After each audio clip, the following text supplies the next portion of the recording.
Scorpio. Thank you for joining me for your January Astro Tarot forecast. I am shuffling the Aquarian Tarot by David Palladini. Thank you for your patience. Please watch your sun sign, your rising, and your moon for a full dose of the cosmos for the month. On the 3rd of January, Mars entered Sagittarius and will remain there through the 15th of February, generating activity and action energy in the money sector, the second house of finance, self-confidence, and self-worth, self-value. Mars is action, fast pace, passion, and it's in a sector that has to do with wealth. There's 2 of those sectors, so this is a good place for him for the course of the next 6 to 7 weeks. Expect promotional increase at this time. And if you're not in a position, expect to be paid, because Mars in the money sector denotes an income. On the 10th of January, we experience our full moon, lunar eclipse, at 20 degrees of Cancer in your 9th house. So there is a full illumination, a release and closure afforded to you, Scorpio, in a sister or brother water sign like Cancer.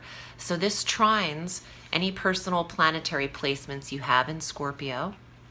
It also brings an illumination to the area of higher certification, foreign travel, your belief system. There could be a revelation around this time. And on the dates of the 10th, 11th, and 12th, that's a non-reaction time. It's a time for inner processing and not a time to be verbally or physically reactive.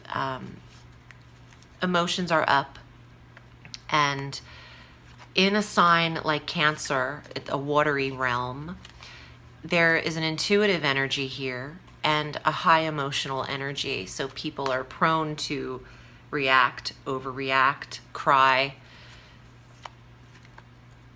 This should not be Scorpio. Scorpio should be very quiet and observant and calm throughout this. If you are studying or you have a deadline, you're under pressure, I can see it affecting you around this time.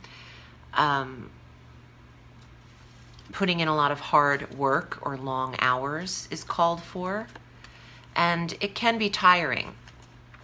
And exhaustion is where you're prone to feel overwhelmed when you're too tired, when you're too exhausted. So try to tread lightly through the eclipse period in the 9th house of what you're learning and what you believe in. And if you are traveling, just take your time getting to places. It's not like a Mercury retrograde, but things can go awry with data in an eclipse. And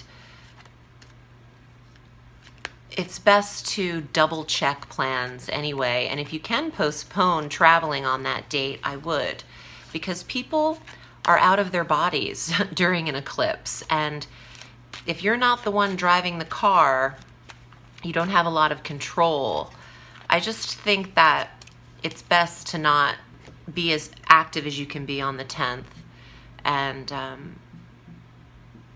there are better days for you to return back from a trip, like the 16th, I would say, of January. On the 13th, Venus enters Pisces through February 7th.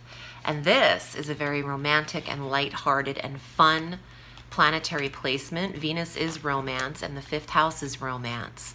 So single Scorpios are attracting lovers and intimate partners at this time, and people to have fun with. Dating, the concept of getting to know someone is here. Wow, imagine that. It's not that you have to meet someone and get married. You can have fun and do more creative things. Venus in the 5th house is all about handling creative projects too, finishing what you start effortlessly and harmoniously. On the 16th, Mercury enters Aquarius through the 3rd of February. And from that date on, your fourth house of home and environment is impacted. The sun enters Aquarius on the 20th, and our new moon is at 4 degrees of Aquarius on the 24th. The fourth house of home is where you feel secure. This is a fresh new approach to living, how you live, and perhaps where you live. A new moon and the sun in the fourth and Mercury there is great for analyzing details of a move, handling paperwork that's required in the sale of a home, finding the home you'd like to live in. A fresh new start is afforded to you in the connection with your mother as well, because the fourth house represents the mother figure in your life. And if you are healing this from a wound there, the 16th on is the time to express it and to feel comforted by your ability to let someone know how you feel. Let's see what's here in your cards. If you aren't moving, you could still come across a place that you desire. And if that's the case, put that on your vision board.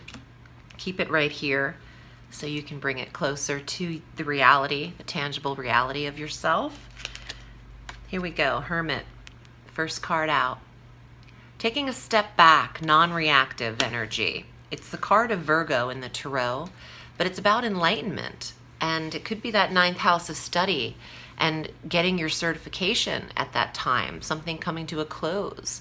And the Hermit has put themselves in the background in order to study, learn, and be of significance to people. The Hermit might have a higher calling than a typical conformist life path. Let's see what else is here. There's a victory and certification ahead for you in school if you are. There's an accomplishment, the 6 of Wands or rods, an award, an achievement from stepping back and taking the time to handle something. Wow, the World. Beautiful card, full circle, culmination, success, accomplishment. It'll pay off if you've taken time to do something and you've missed other opportunities while you were working behind the scenes or studying or separating yourself in order to heal. But it's all worth it in the end, is the message there. The Queen of Swords. This is a Gemini, Libra, Aquarian energy. Could be a boss figure or an attorney as well. I want to see one more card is here. Wow, the Lovers. Major Arcana cards. Some of you are dealing with air sign or Virgo lovers in your life and the choice between them. The Lovers can indicate a lover's triangle. But I have no doubt you will choose wisely with the World at the center. Some of you have brought in an attorney to handle a legal agreement or a marriage or your divorce, and you can see a brighter future ahead in your life with a new love. Oh, I love when the train comes. I'm looking to see if you can see it. I'm at my mom's house in New Jersey, and I live here now, so I'm excited for the new noises that I hear that remind me of being little here because I was born and raised here. Okay, so let me get back to this. You're clearing the way, and if you want a fresh start, one is afforded to you in terms of love, and I think that you feel a sense of accomplishment for any private work you've done, spiritually or otherwise, behind the scenes. This is the month to trust yourself and to balance your personal relationships. I hope this was helpful for you, Scorpio. Should you require private counsel, I'm at audreyalison.com. I have a lot going on my homepage, so check it out. We have the Goddess Planner available for 2020. And I have the Tarot e-course that's written and available and open. Also, if you'd like a private reading, I'm there. The address is audreyalison.com. Thank you for choosing me, Scorpio. Remember, the sky is limitless, so reach for the stars.